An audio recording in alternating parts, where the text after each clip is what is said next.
lalong-lalo na sa tuwing mayroong kaganapan ng katulad ng inyong nararanasan sa panahon ito. Ako'y narito. Ako si Yahweh, ang Diyos na inyong tinatawag, ay Diyos na makapangyarihan sa lahat.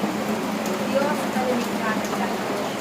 Ang ulan ay sa akin nagmumula, sapagkat ito ay nagmumula sa aking kapangyarihan.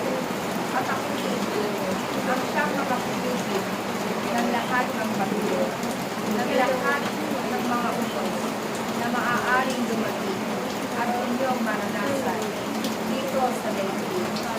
Kaya't aking mga anak, sa panahon ito, kayo'y patuloy na manalangin. Kayo'y patuloy na tumawag sa aking pangalan upang maging mapanatag ang inyong kalooban. Sa panahon na kayo'y nalulubay, akong si Yahweh ay inyong tawagin upang ang kaaliwan ay dumating sa inyong lahat.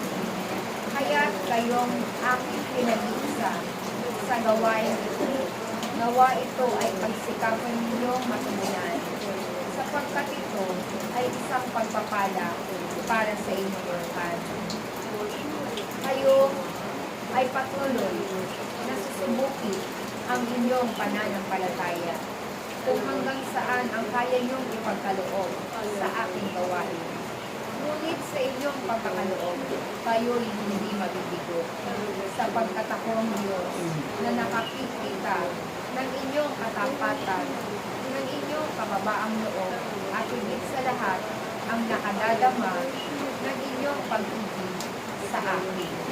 Kaya't aking mga anak, ako'y naririto, naway iwaksin ninyo ang takot at pangamba, sapagkat sa panahon na ako'y inyong tatawagin, ako'y magpapadala ng anghel upang kayo ay ingatan sa inyong tahanan, upang kayo ay kanilang bantayan at gabayan sa araw na kayo ay natatakot at naguguluhan. Kaya't aking mga anak, magpatuloy lamang kayo sa inyong pagsunod sa aking kalooban upang mapanatag ang inyong kalooban.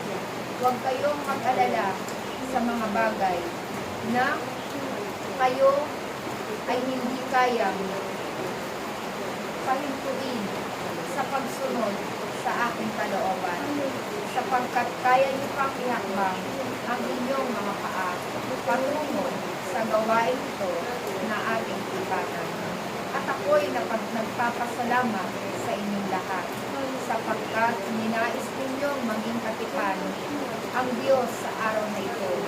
Kung kaya't sa inyong mga naririto, huwag kayong mag-alala, akong si Yahweh ay mananahan sa inyong tahanan, at kayo hindi ko pababayaan. Dumaan man ang maraming unos sa inyong mga buhay, kayo'y aking pananahanan sa araw-araw. Sumainyo ang aking pagpapala. Ako'y Diyos na makapangyarihan sa lahat. Ako ang Diyos na magpapahinto ng lahat ng salot, ng lahat ng kabuluhan dito sa daigdig.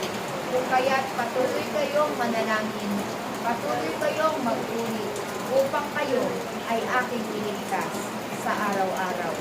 Mahal na mahal ko kayong lahat, aking mga anak. Naway magpatuloy kayong maglingkod habang kayo ay naririto at may lakas.